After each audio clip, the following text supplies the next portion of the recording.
Hello there, ladies and gentlemen, and welcome to episode number 15 of Geeks Who Like Sports. As always, I am Ray Carcello in Los Angeles, joined by my best friend in Philadelphia, Lee Elias. Lee, how you doing today, buddy? Ray, I am great. I got another mug today. This is how we start every show, with a mug. I've got Gerald from Finding Dory. Now, I know you probably haven't seen this movie, but this is a guy named Gerald. If you haven't seen the movie, he's very funny.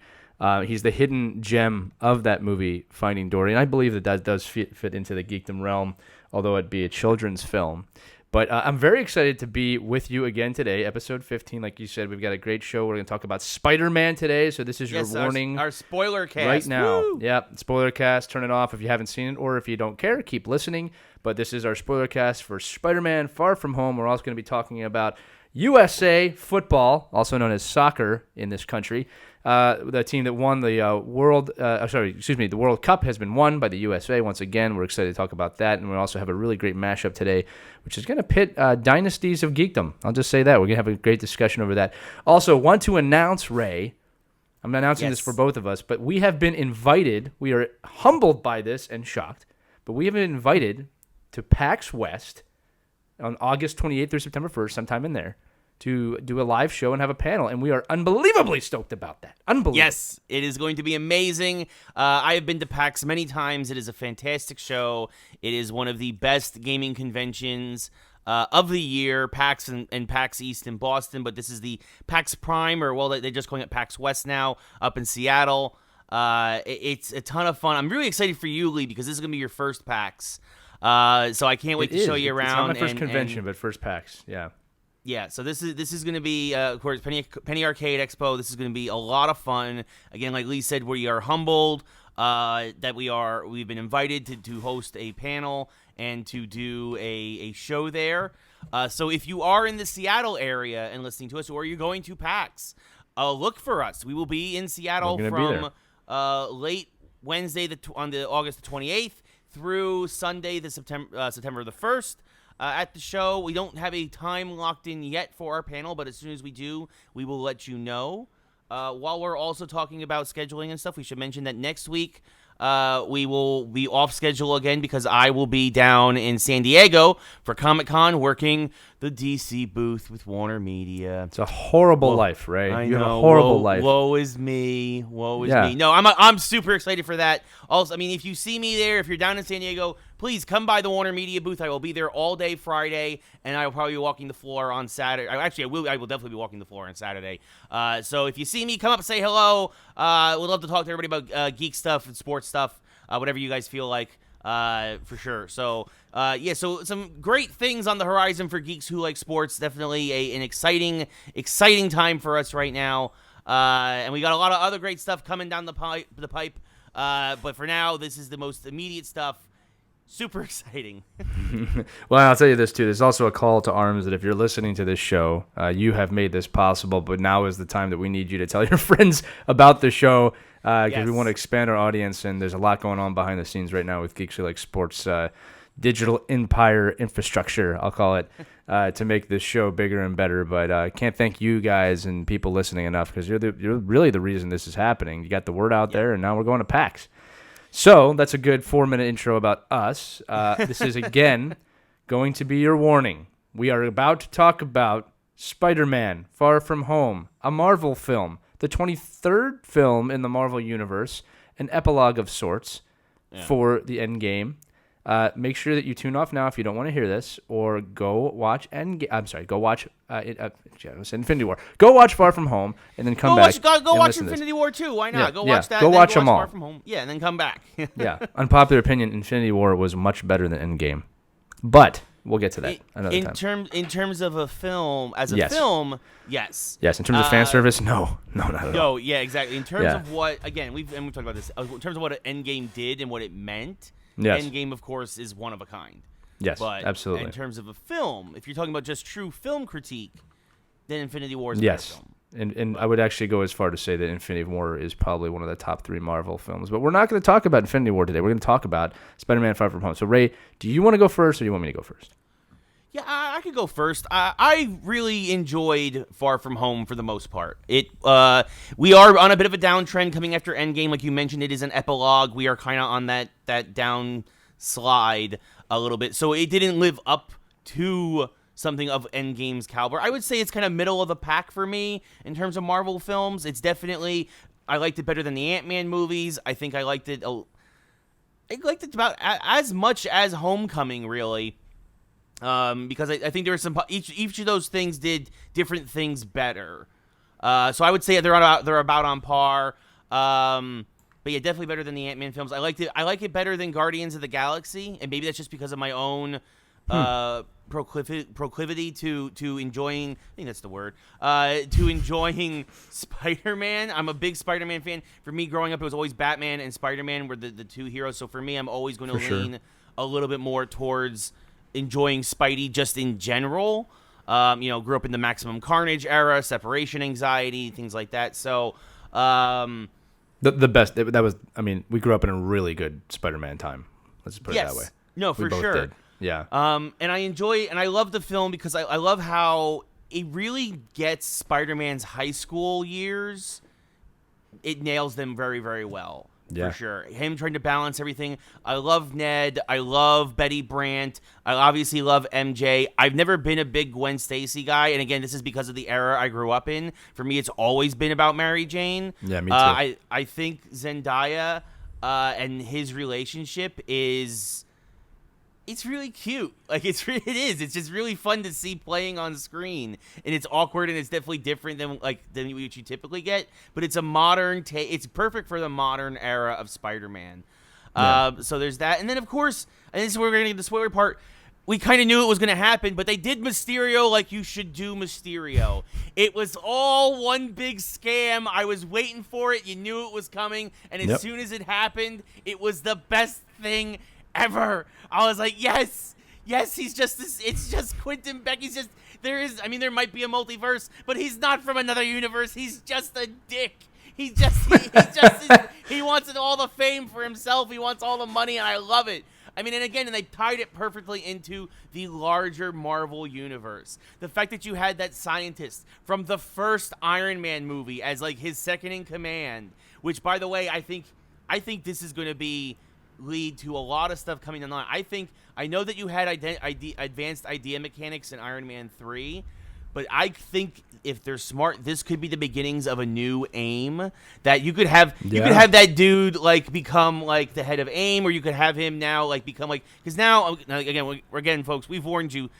Quentin Beck dies at the end of this. It's a rare death of a Spider-Man villain, but like maybe that dude could become like MODOK. He can get mutated or something. Like you can start going really start going for these larger, deep cut Marvel ideas, and that's kind of the stuff that they set up with this movie, and that's what I really, really enjoyed about it.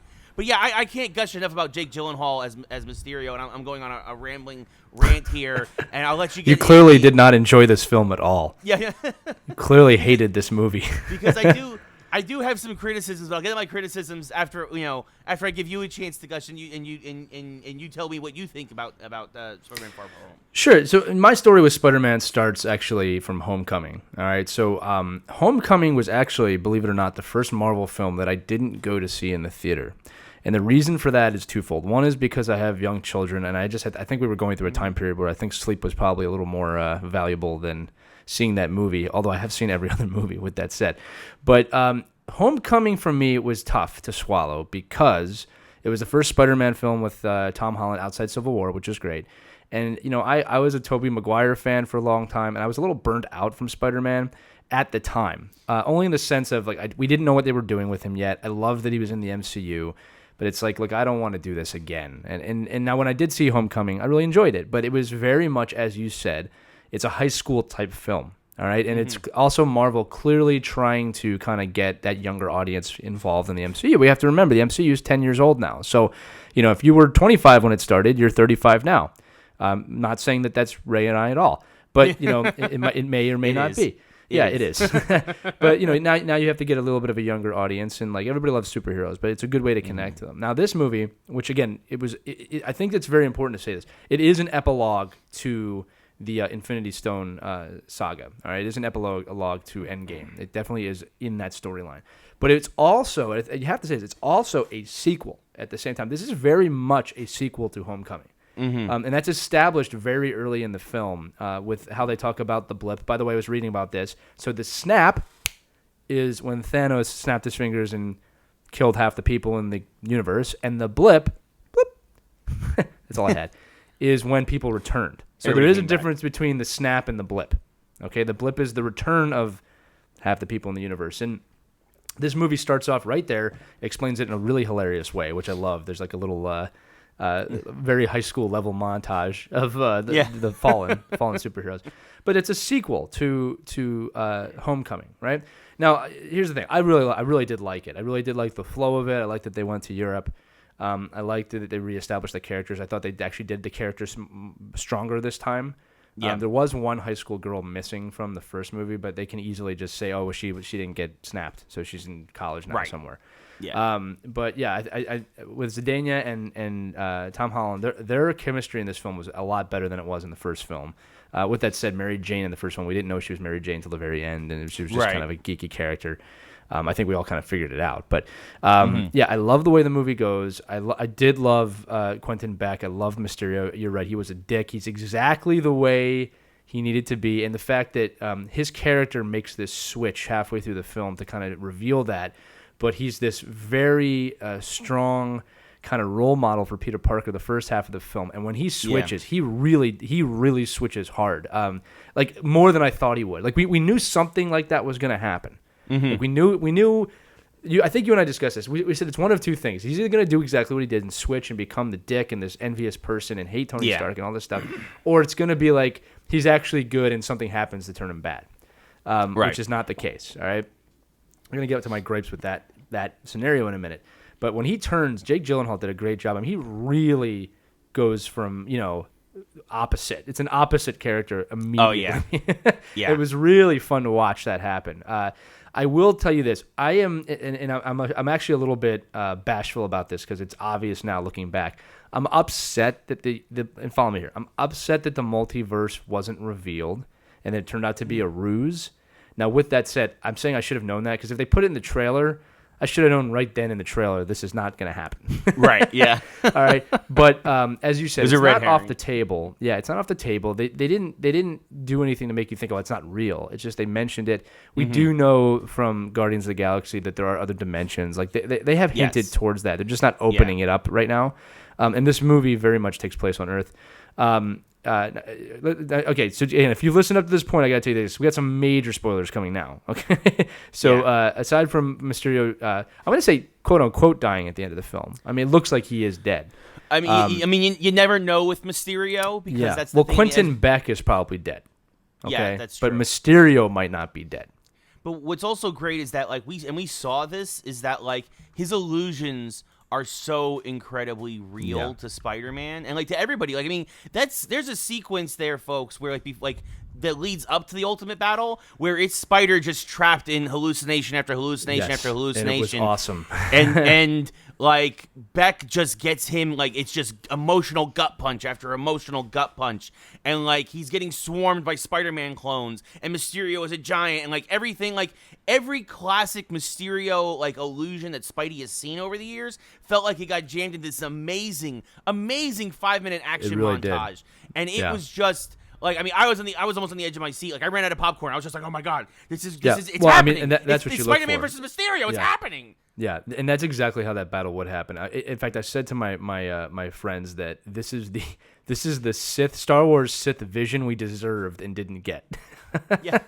So I'm not switching gears to Star Wars, but like in Star Wars The Last Jedi, I was expecting a really deep Sith vision at some point. And it just didn't happen. And this is exactly what I imagined that would have been like. But that was probably the best, I don't know what type of scene that is. I don't know what I'd call it. But that was the best hallucination scene I've ever seen in film. Yeah. It was well done. They encompassed every single suit that Spider-Man has worn in the MCU so far. Yep. Which is a big deal. And then, it was scary. Mysterio was, scary in that scene. It was well done. Yeah, no, exactly. I mean, you don't know. And this is it. Even when you thought the illusion was over, it wasn't over. And that's when Mysterio is at his best, like where you start to question what is real and what isn't. And his Peter Tingle didn't help him in that at all in that scenario. It was well done. It really was. Yeah. So of course Peter Tingle was kind of an ongoing joke that you've probably seen in the trailers now that going throughout the movie. It's funny. Yeah. They did it well. It was funny when it was funny. happened. They'll call it Spidey Sense at some point. They don't need to do that today. It's okay for them to make fun of things like that. Yes. Also, we should talk about there's a heavy Iron Man element to this film. Although Robert Downey Jr. / Iron Man does not appear in the film outside some clips from previous movies. Right. And I'm actually glad that they did that. There was a lot of talk of would there be a hologram with the glasses that he receives or like a message from Iron Man. And I'm actually really glad that they didn't include him because it's a standalone Spider-Man film and it needed to really rely on Spider-Man. They also introduced Happy Hogan into the Spider-Verse. We don't know if Happy Hogan's going to... They brought Happy over from Iron Man and made Happy a lot bigger character in this film. Yeah, and we'll see if he is a Nick Fury type character where he jumps from film to film to film, or if he kind of primarily stays in Spider-Man, which would make sense. But yeah, I don't want to say it's a passing of the torch, but there definitely is a passing of something from Iron Man to Spider-Man. And his development to become the savior of New York. And that's kind of the way I look at that. I mean, if you follow comic books, New York has too many saviors. but Spider-Man would be the main one. Actually, Spider-Man would be the main one prior to Iron Man in terms of comic book lore, in my opinion. Yeah. But, they did a really masterful job of taking the Spider-Man franchise, bringing it into this universe. The Tony Stark. Here's the thing: go to Endgame. The embrace between Tony Stark and Peter Parker when Parker comes back. That little scene has a massive impact on this movie. Yeah. That scene was really put in there to show the impact of their relationship, and it was really brilliantly done. So So in the movie, obviously, Peter is given these glasses from Tony Stark that allow him to access Edith, which is the best. Title ever. It stands for even dead I'm the hero. That's what it stands for, which is brilliant. That was brilliant, and that's the most Tony Stark thing ever. Yes. So Edith is kind of like his Jarvis, if you will, when he puts the glasses on, or Friday, depending on who you like better. We all like Jarvis better, but anyway. And then the film goes on. Obviously, Peter defeats Mysterio, Quentin Beck, and he dies in the film. It looks like he's dead. And then, again, Mysterio is a visualization. So Mysterio can come back. One of the henchmen, as you said, the guy from Iron Man 1, he escapes. So they're opening that up to another movie. But that is not the big reveal at the end. This movie had two very significant post-credit scenes. Yes. Extremely significant. Actually, I'd say... the biggest that's the biggest post-credit scene I've seen in a while. I'm trying to think of one that had as much value as that one. But just to tell you again, real quick, obviously J. Jonah Jameson shows up in the very end of the movie as part of the DailyBugle.net, which is like a extreme, I guess, left or right wing type publication, and it's actually something they kind of borrowed from the Spider-Man PS4 video game, where it's a modern take on where like the Daily Bugle basically is like his J. Jonah Jameson's podcast. This is kind of like he's now a web-based. It's not a newspaper anymore. It's all web-based. It's all internet-based. It's smart. Yeah, they're smart to do that. I don't want to say like an Alex Jones type, but kind of like one of those. It's based off that type of deal. You can tell, but it's not. They're not going to go that far with it. But no, the idea is J.K. Simmons is there as J. Jonah Jameson, which was phenomenal. I don't think anybody else wanted anybody else. Nope. And he reveals that through some tampering by Mysterio before his death, and probably by that henchman that escaped, that Spider-Man ended up actually causing all the problems in the European theater, I'll call it, and that he is the one to blame. And the movie ends on that, just like actually a little known fact in Homecoming ends on the same line, which is what the and then they cut. Yeah. Except in the first movie, it's his Aunt May. In this movie, it's Peter. But they have put Spider-Man in a really awkward position here where people are going to point to him. They also revealed Peter's identity. And Peter Parker is Spider-Man. So those are pretty massive roadblocks they put in the way for whoever the next director is, or whoever's writing the next film. But, of course, we trust Marvel to do that. To be fair, I mean, this is one of those things. It's a great twist. I'm glad they ended it on that. It's also a twist that's easily untwistable, as we've seen in many years. So it's not a question of like, will they get out of that? It's more of how are they going to do it, because there's a lot of different ways that could happen. And this is where I want to jump in, because at first I did not like this Easter egg.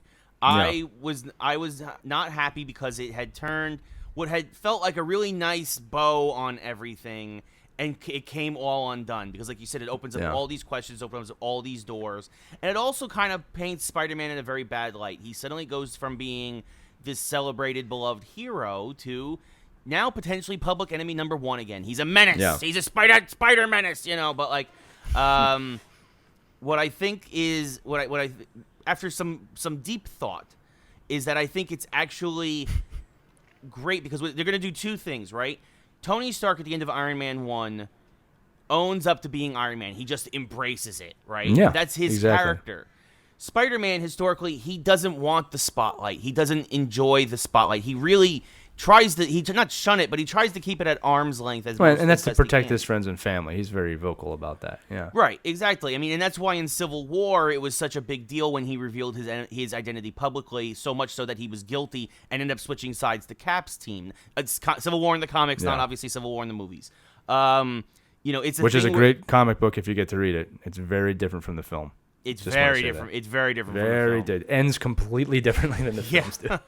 But I mean, I think what's interesting is that this is going to be Spider-Man's moment where this is him completely shunning the superhero life. We could get a Spider-Man No More storyline, like from the classic, like early runs of Spider-Man. Also, and that's really what made me start to think that you have Spider-Man started as a local hero, right? He started as a small-time New York hero that grew and grew. More, Secret Wars, all these cosmic things. He became an Avenger later in his career. In the MCU, he started as an Avenger, basically. Yes, they hinted at that he had been doing helping people locally as Spidey, muggers and low tier for 6 months. For 6 right. months, yeah. Exactly. Yeah. But we basically see him as an Avenger almost immediately. And now it feels like they started so big, so now they're doing the reverse, and now they're going to bring it small. Now they're going to bring it to where he's coming back to local, where he's coming back to these small, intimate problems that Spidey has. And I think it has allowed me to accept that ending, because at first I didn't like it. Like I said, knee-jerk reaction was I didn't like it. But when I think of it in those terms, where they're doing the reverse of what we know is Spidey, instead of just shunning those early years, they're just doing things backwards. I'm okay with that, and I'm really actually excited to see now, like you said, how they undo what they've done and let this cat out of the bag. Yeah, and it's if you think about the journey of MCU Spider-Man so far, like the first film, I'm talking about Spider-Man films. The first Spider-Man film was very much him overdoing his role and having to understand the responsibilities of being, a superhero, right? Which he was not good at first, and that's where Iron Man played the mentor. I will use Infinity War because he's heavy in Infinity War, but it's also if you don't understand, you can die. And then he does, right? So like there's a mortality aspect to that. And then this film was very much, are you going to answer the call, right? You know what you can do, you know who you are, you know that people can die. That's why you're probably so scared, right? Are you going to answer the call and be a superhero or not? Even at 16, 17, however, I think he's 16 or 17 in this film. I want to say 17, but because he's 15, I think, in the first film, or just turned 16. Anyway, he's a teenager. Okay, he's in high school. I think he's a junior in high school in this film. Okay, because he's a sophomore in the first one. So it in terms of a cinematic journey, now it becomes like, well, what is the next problem? Okay, well now it's what happens when everybody hates you or people don't trust you. Yeah, and that's clearly the direction they're going in. The other thing that we should probably ponder for a minute is which villain does this open up the doors to? Because here's the thing, I don't think they can do Venom. No, not yet. No, not yet. But it's like you can probably do Carnage, but you can't do Carnage without Venom. I don't think they're doing. I don't think they'll do the symbiotes until the fourth Spider-Man movie. At least as they should. Yeah, but you can't do them without each other. That's the thing, right? Yes, if you're gonna do Venom and Carnage correctly, like the thing they never did right in cinematic Spider-Man movies is that they never had Venom dealing with Carnage, and like that is the whole point. That's the whole point of Venom is Carnage is part of that story. He's really an anti-hero in a lot of ways. Yeah. Venom isn't a bad guy. He No. just hates Spider-Man. Exactly. We talk, and you and I talk about that all the time. And then Carnage is a maniac, right? And that's the idea. Yeah, Is that he's a serial killer. Yeah. The larger battle of that is Venom versus Carnage, and like that's and it's almost like Spider-Man and everybody else is just in the fray of that, right? And then you got Eddie Brock in that too, but that's not coming yet. So and that's why I think it's big that they introduced J. Jonah Jameson at the end of this is because the next movie I think you could have more of him. You can introduce Eddie Brock in the next movie and probably set that up later. Hold on, Ray. So wait, it's important. I got to tell you this. I am interrupting you. I'm sorry. There is a quick scene in the end where you see Spider-Man taking pictures of himself. All right, and that was clearly intentional. All right, because Peter Parker's a photographer for the Daily Bugle in the comic books. Right. So I have a feeling that was more than just he's taking a selfie of himself. They're showing that he can do that. Yeah. Right. So it's going to be interesting to see if he, as Peter Parker, the kind of photographer reporter, shows up in the next film. And to try and help get his, I mean, that could be really funny of him trying to like undo himself. You know what I mean? I'm sorry. Yeah, selling pictures. Selling pictures to the website for the Daily Bugle or dailybugle.net. Yeah, that wasn't by mistake. Oh no, yeah. I mean, and if anything, it'd be good because you can start setting up that him in his early college years. Yeah, exactly. And whatnot at Empire State University. But so all I wanted to say is I think I know, or what I would like to see in terms of the next villain is. Because you've introduced J. Jonah Jameson now, in the first film, you establish Mac Gargan. Yeah. In prison, he used to work for the Vulture. He straight up asks the Vulture, Michael Keaton, do you know who Spider-Man really is? And Keaton lies and says, no, I have no idea. That's BS. I think that now that you have people forget J. Jonah Jameson bankrolled the Scorpion suit that made Matt Gargan the Scorpion. You have Matt Gargan from the first one now knowing who Spider-Man is. I think the next villain should be the Scorpion. Yeah, it would make sense. You've established all the pieces for that can then also get, like I said, get the ball rolling towards Venom. You can start establishing Eddie Brock and all these other ones. You can even bring in a Felicia Hardy or something for Black Cat down the line. Well, and Norman Osborn, too, at some point. Right, exactly. Well, that's what I'm also saying about his college years. Like, that's the perfect time to start introducing all this stuff into his college years. Yeah. You can introduce these other classic characters to start putting in these classic storylines. But the Scorpion is a perfect transitional villain. You can even have Michael Keaton as the Vulture still in prison. Yeah. Hinting at possibly a Sinister Six thing way down the line. Which they have to do at some point, in my opinion. But yes, I agree with you. Well, and here's the other thing too, is that to building off what you just said, right? So they have also established Oscorp in the MCU. In the first movie, I think we see Oscorp in the city somewhere, or it's mentioned a few times. So at some point, Norman Osborn is going to have to come into the fray here. I mean, and the only reason they haven't done it is just because they've done it. I think 1, 2, 3 times already. So like I can understand why they're taking. We're all goblined out for a while. Yeah. Yeah. But it has to happen at some point. I'll be upset if they don't. Here's the other thing: is it's not hinted at all. They're not touching Doc Ock because it was done so well in Spider-Man 2. Yeah. The real Spider-Man 2, I'll say. Yeah. But yeah, they at some point you have to expand to those villains. Now, what I think is going to happen is I think Peter's going to graduate high school in another MCU movie. Or they're going to skip that. They're going to probably skip ahead. I think they're. I think they're going to skip to at least his freshman year of college. Yeah, I mean, I think we'll see a graduation, but I think it's going to be like a cutscene where they're getting Spider-Man. He probably has to leave his graduation. So I don't. First off, I believe that for timing is I don't think they're going to make another Spider-Man movie in the next year, which would be when they would have, because the MCU really is chronological in time the way they do it. The other thing too is like I just don't need to see a movie called Spider-Man Graduation. It's like you've established the high school thing. I mean, you've established that him and Mary Jane are going at it. So there's a lot of things there. But yeah, I think you touch on get him out of high school in a future film, or you could even do that in the TV series if you really wanted to. There's a lot of ways. But then the next one maybe you can introduce a lot of characters. So. Overall, this movie was, I gotta say, just because we're getting to the 30-minute mark here, movie was really well done. Crafted very well. They got the characters correct. The scenes were correct. The visual effects were unbelievable. All right, we don't give them enough credit, to be honest with you, what they did in this film. Yeah. And then the wow feel-good factor afterwards was really high. I do want to mention, you said this kind of at the top of the episode, that the plight of this movie was that you're after Endgame. So it's a really hard movie to make, okay? Because you've just peaked. So now what do you do? And they really did a masterful job that's been shown in the box office as the number one movie in the world right now. All right, but the cool thing was this, is that somebody asked me, how did it make you feel, right? And I was explaining to them that, I realized after I saw it that it was like, it doesn't feel as big as the other movies. And I took a step back. I was like, that's because we've been leading up to Endgame for like 3 years. Yeah. Since Civil War, from Civil War till Endgame.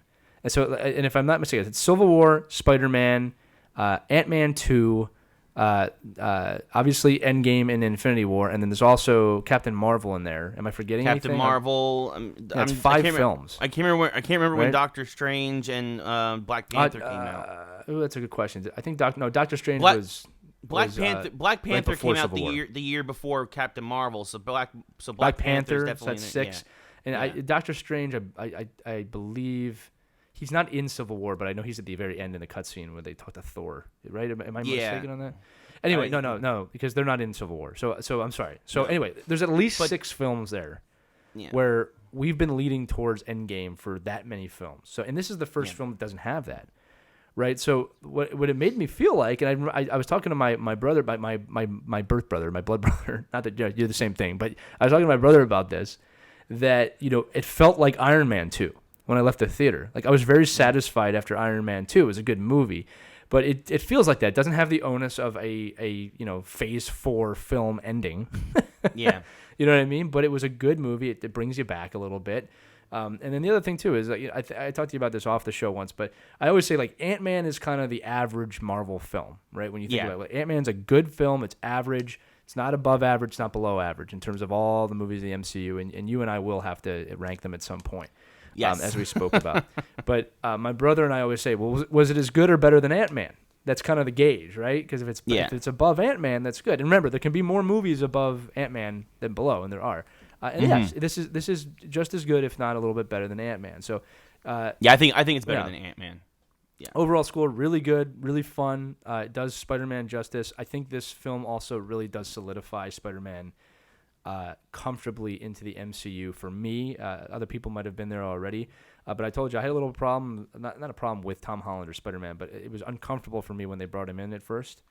And now I feel like he's solidified. He's part of the universe. He's a major character, Iron Man level character. Yes. Which he wasn't. He wasn't in Civil War. He was a side character. Let's just be honest. Yes. They did a great job introducing him. But he was just a side character, and Homecoming didn't do it for me either. I didn't feel like it until we got to kind of Infinity War Endgame. That's when I was like, wow, okay, this is really good. And now it's like, okay, he's part of the story now. Yeah. The other thing I want to say, really quickly mention, of course, also we got confirmed the Skrulls are still around. We got the Skrulls at the end in the second Easter egg. Huge. Which is huge, obviously, on the cosmic scale of everything. That's really big, what the Skrulls can be doing later on. I also want to mention the great thing about them possibly making Spider-Man public enemy number 1 is that this also, one of the key things for the X-Men is how hated they are. Yes. If this could be the beginning, everybody loves heroes. For everything in the Marvel Universe, everybody loves their heroes. Everybody loves Avengers.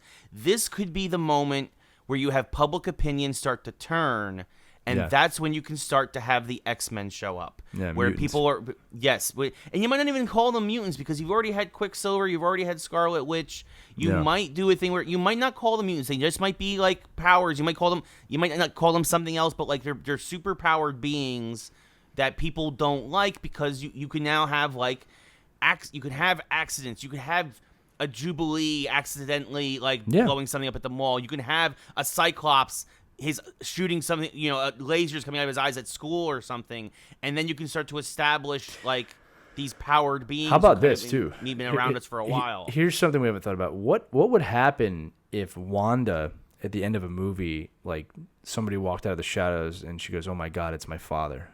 And if you follow this enough, you know who her father is. Yeah, exactly. So that would be a really cool reveal too. Yeah, you can start this idea that there's more layers to people's opinions in the Marvel universe about about their superheroes can lead us to a very good. Can lead us down that path to finally introduce the X-Men. And of course, and we've talked about this at length here on Geeks Sports. At this point, you established space, you can do the Fantastic Four whenever you want. You can do please, anybody. Please give me Galactus. Please give me Galactus. Well, he would be the obvious next supervillain. We'll see where they go with it. I think they're taking their time. I'm not sure they even know where they want to go with that just yet.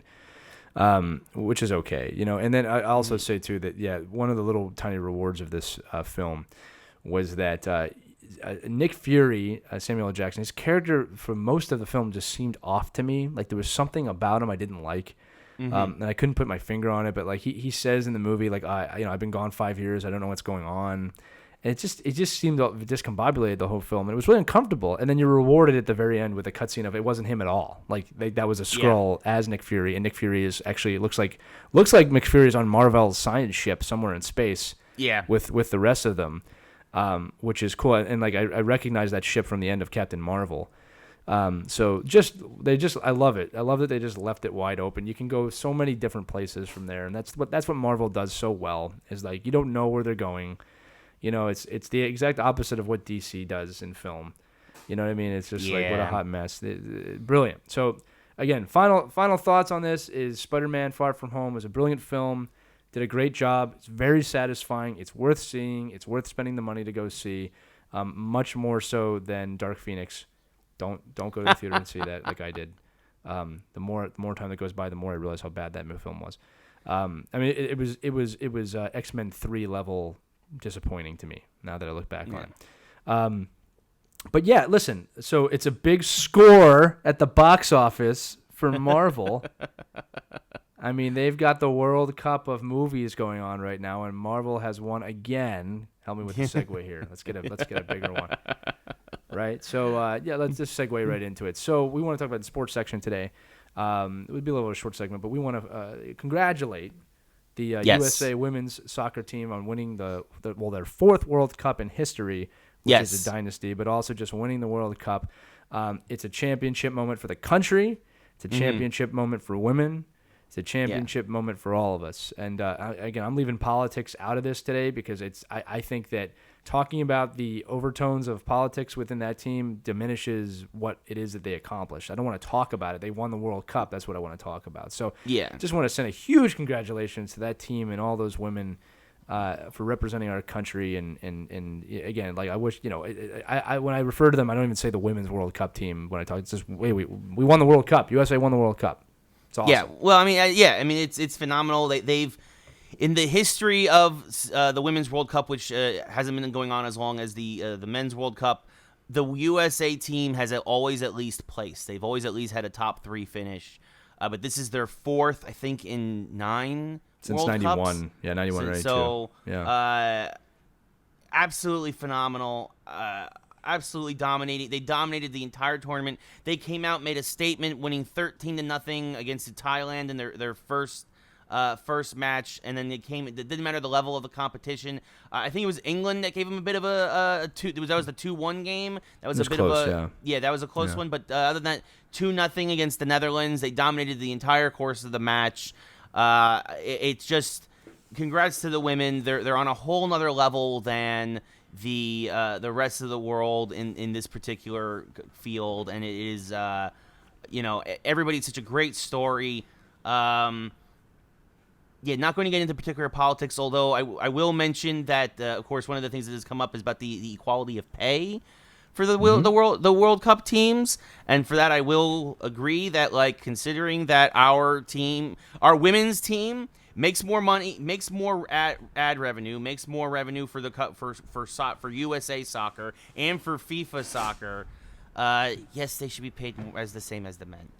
Yes, equivalent. Here's the other thing. We should also mention that this is actually the second women's team to win a gold medal this year, as the USA women's hockey team also did that. Yes. In the Winter Olympics. So that's back-to-back gold medals for the soccer team. It's a gold medal for the women's hockey team. And again, I'm saying it's gold medals for the United States. I don't care what the gender is. Exactly. So that doesn't bother me. They're gold medals to me. I say this to people. I'm a fan of Team USA. And I don't think enough people do that. Like when a USA team is representing the country, I don't care what sport or what gender it is, I'm rooting for that team to win. For example, right now, USA men are in Barcelona, Spain, playing for the USA Inline World Championship. I'm following that team. So like, I like representing my country through sport, and anytime a USA team wins, it's exciting. The cool thing about this team is it has a lot of characters on it. A lot of these women are, they have a distinct style, they have a distinct personality.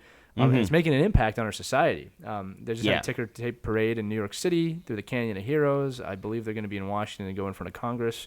They're we don't have to get into it, but they're bringing up, as you said about equal pay and other things, bringing up a lot of conversations and pushing the gamut. And I think that's what's awesome about our country. Whether you agree or disagree is really irrelevant at this point, okay? Because you're allowed to do both of those things. Like, I don't have any problem with anybody's opinion.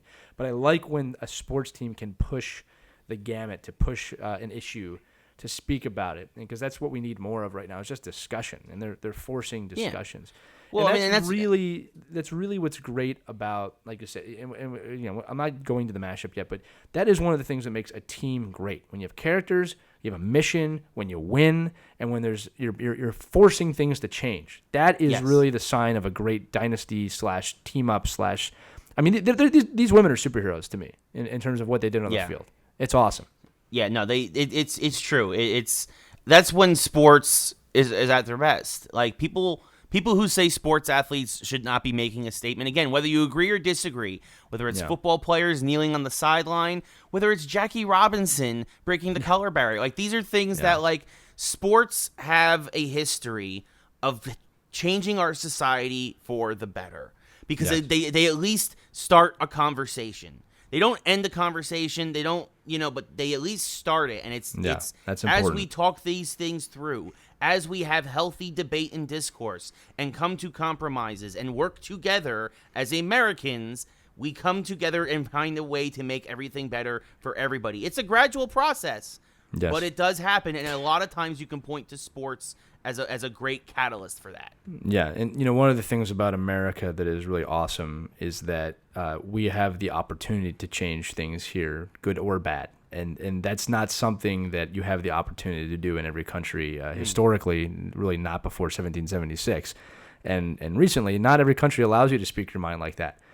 There's a reason why you don't hear about the women's Russian soccer team or hockey team or the men's team. You don't hear them speak out too much because they disappear. Yeah. Okay. So again, we're not. They had about accident. I don't know what happened. I don't know what they went through. In Russia, team kill you. No. If you're listening due to election tampering or anything like that, please don't bother us right now. Again, we're not talking about specific opinions. The psychiatrist in me is thinking right now that if you're listening to this, you're probably coming up with, I agree with that. I don't agree with that. Good. I want you not to agree or to agree. You don't have to agree with anything. Or feel anything, but this is my request to you, the listeners, and you can comment on this if you want. Don't allow your positive or negative feelings towards the actions of this team take away from the fact that this team won a gold medal for the country. It's not a disgrace that we won a gold medal. Yeah. Okay?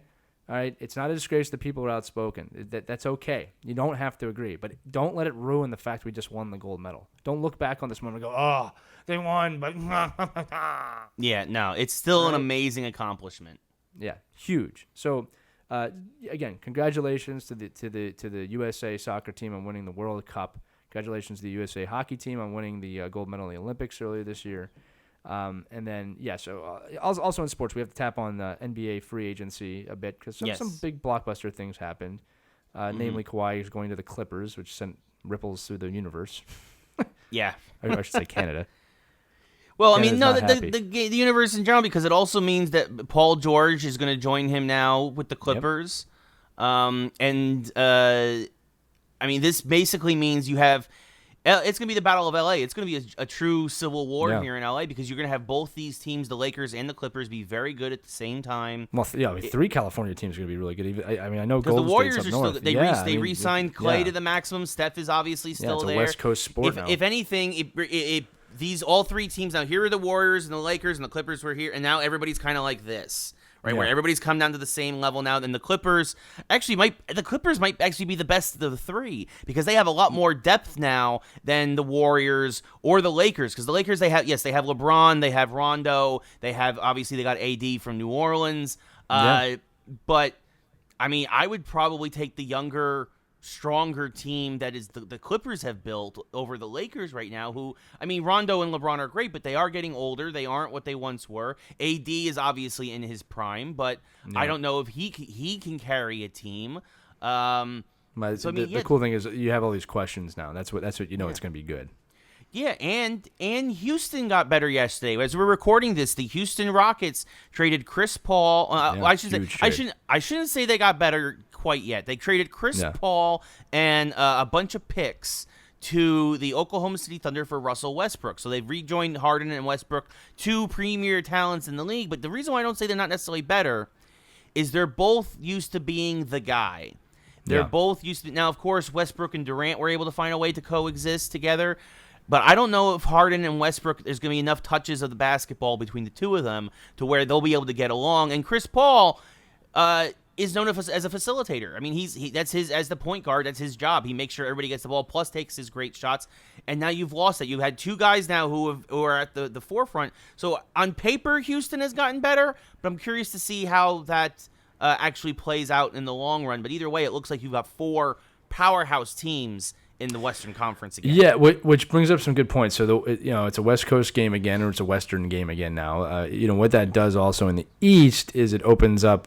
I'm going to be honest with you, it just kind of opens up the road for the Sixers to try and make the NBA final as good as they are right now. The question with the Philadelphia 76ers, who are going to be good again, is just like, hey, can you guys get over the hump or what? Because everyone's helping you try and get to the NBA final at this point. The team that beat you, the Raptors last year, now they're not as strong as they were. It'll be really interesting what happens in the Eastern Conference, really just east of the Mississippi. I mean, like, there's not too many powerhouses. Obviously, the Nets are the team to look at right now in the East with the Sixers. With Durant. But even that, with Durant hurt, Durant's going to miss the all next year. So there's still this is the year for, even with the loss of Jimmy Butler to Miami, which was weird.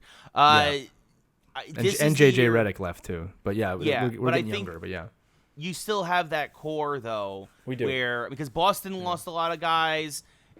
Brooklyn's probably still a year plus away. Yeah. This is the year for Philadelphia to at least to win the East. Yeah, it's theirs to lose. That's kind of how I look at it. If anything, last year we realized that Golden State is not untouchable. I mean, we've seen that. We've seen them lose a few times in the final, but it's going to be interesting. It's going to be an interesting basketball season. What I do like is that now you have these powerhouse teams and you don't know who's going to win. I think the problem with the NBA the last 10 years has been, like, who's in the final every year before the season even starts, which is not good. I can't tell you who's going to be in the final this year. And it's one of those things, if Golden State does make it, now it's like, wow, you really battled back to do that. It's not a shock. And then you have no idea who's going to come out of the East. It just looks like the Sixers right now. What I don't like is that virtually 25 of the teams in the NBA now are like not having a shot. I mean, it's just that's the only thing about the NBA I've never liked. And again, it's just a preference. There's no parity. There's no parity. Yeah, I mean that again. I'm a hockey guy first. I love the NHL. I mean, we've had two winners in the last 2 years that have never won a Stanley Cup. I mean, that's pretty amazing to me. And you never know who's going to be in the final. In fact, there hasn't been a repeat final since 2008 and then 2009 when Pittsburgh played Detroit back-to-back. You've had a few teams win it multiple times. Chicago and Pittsburgh and LA they've had multiple wins, and the Wings obviously from the 90s on, but you don't really ever know who's going to be there. No. St. Louis came out of nowhere to win the Cup. Literally nowhere. They came out of last place to win the Cup this year. They were last place in January, came back to get into the playoffs, and then won the Cup. Yeah, so in basketball, it just doesn't work that way. There's no way a bottom 10 team is going to make the NBA final. I don't think I've ever seen that happen. Yeah, so, the Knicks aren't suddenly with their the Knicks aren't suddenly going to make the playoffs. What I'm trying to say is this: like, if I'm a fan of like the Pacers, or if I'm how are you going to even the Heat at this point? Like, how are you going to get me come and watch? If I'm a Pelicans fan, why am I going? At least with the Pelicans, they have a lot of young players. Like, they got Zion. They got the best player in the draft. Look, there's reason to go, but this is what I find. And again, you can correct me at home if you're listening to this. You can correct me if I'm wrong. There's definitely going to be loyalists to teams that are like loyal to the team, and I respect that. But I just get the feeling a lot of teams are more like, oh man, when the Clippers come, I want to go to that game.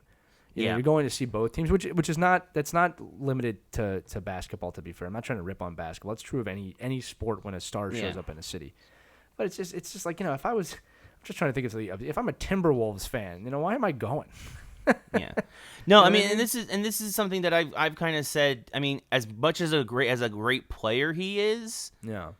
LeBron was bad for basketball over the course of his career because he led to the creation of these super teams that have only made things.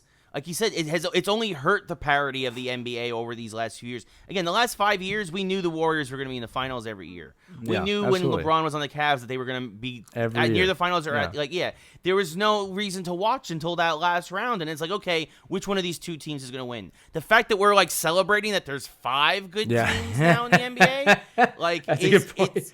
There's 5. Really, Ray, we don't know who's going to win. Yeah, like, I mean, that's a problem. Sad. Like, That is a problem. Yeah, I can go. You look at football. That's why football is so celebrated too. Football and baseball is like you can look at any football roster and be like, you know what?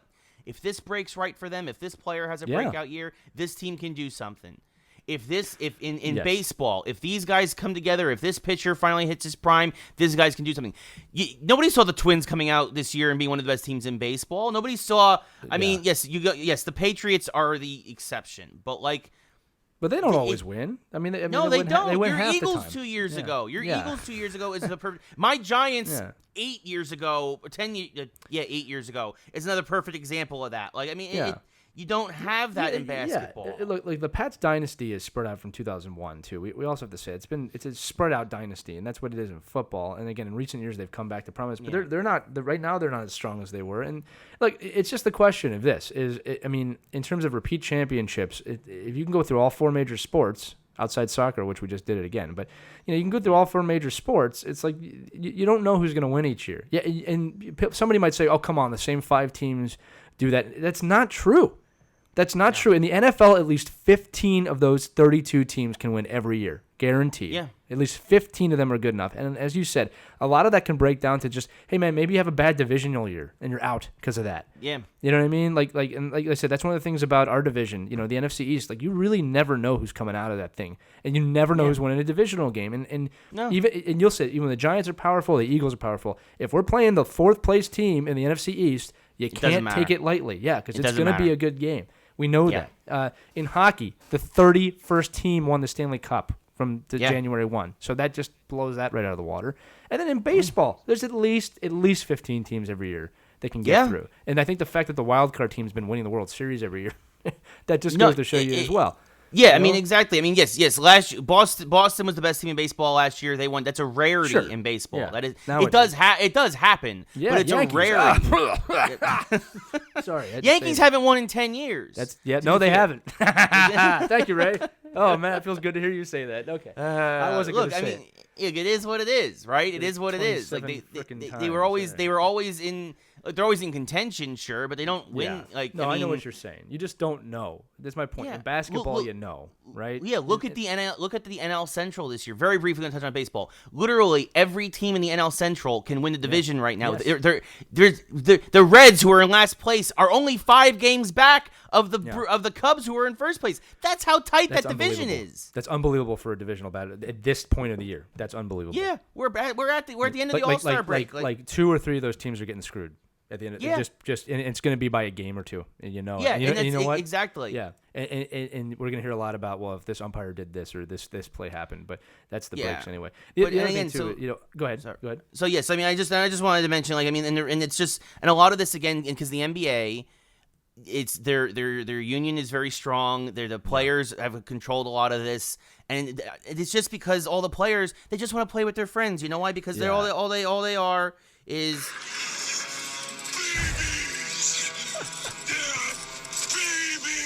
Thank you, Master Shredder. Thank you very much for that. Babies is the best.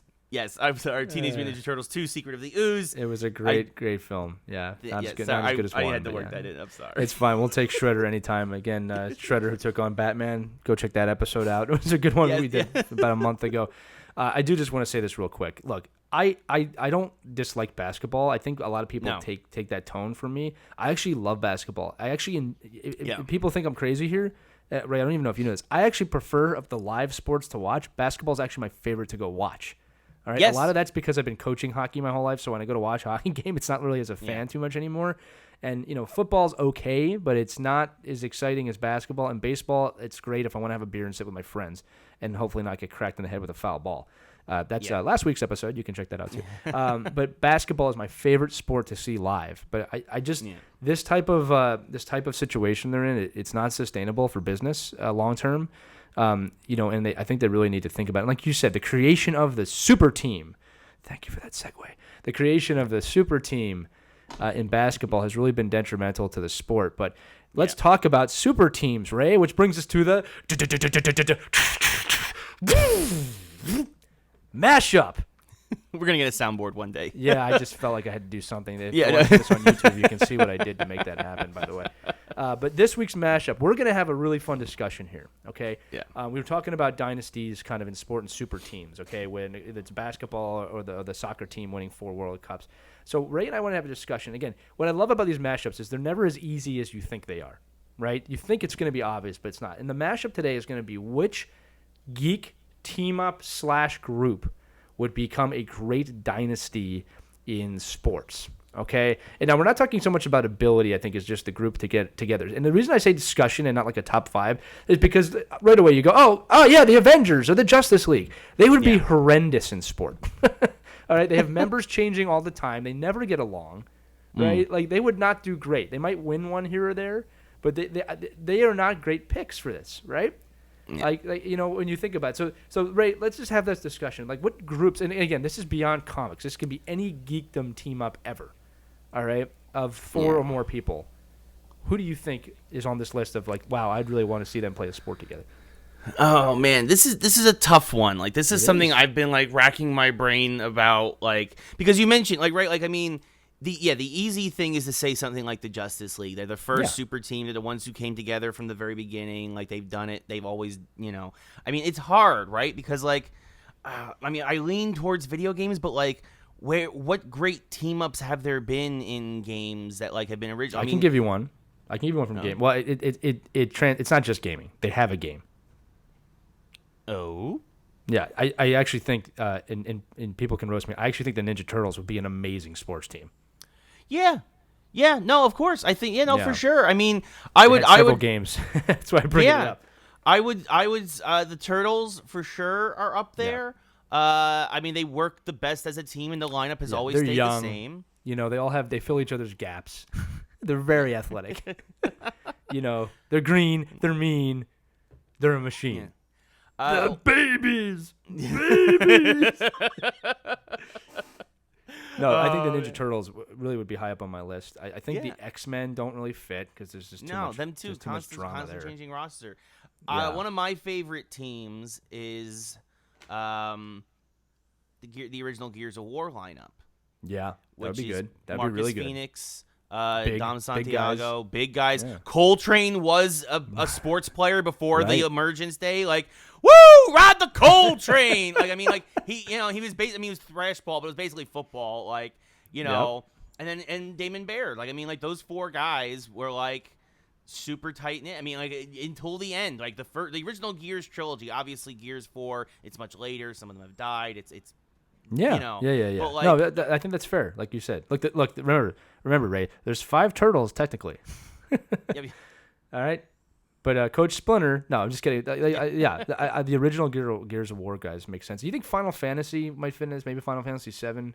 I could see that being a good team up. It would need to be. That's the thing, right? And I think that's the problem with Final Fantasy is because there's not a lot of continuity. There's a lot of those teams don't carry over from game to game. Yes, there's like a 13 to 13. Well, that's why I said specifically 7. But yeah, I know what you're saying. Like it'd be different if I think the team from 7 had multiple games.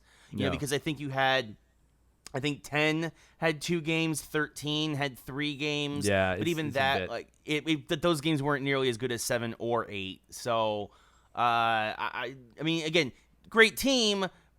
I don't think a championship team. Sure, fair enough. I think we also have to look in the Star Wars universe. I think when the Jedi were powerful, like Knights of the Old Republic era, that would be a pretty cool team, especially like the Jedi Council at that time. I'm not going to get into specifics with that, but yeah, there's a lot of Jedi that would be really good at sports.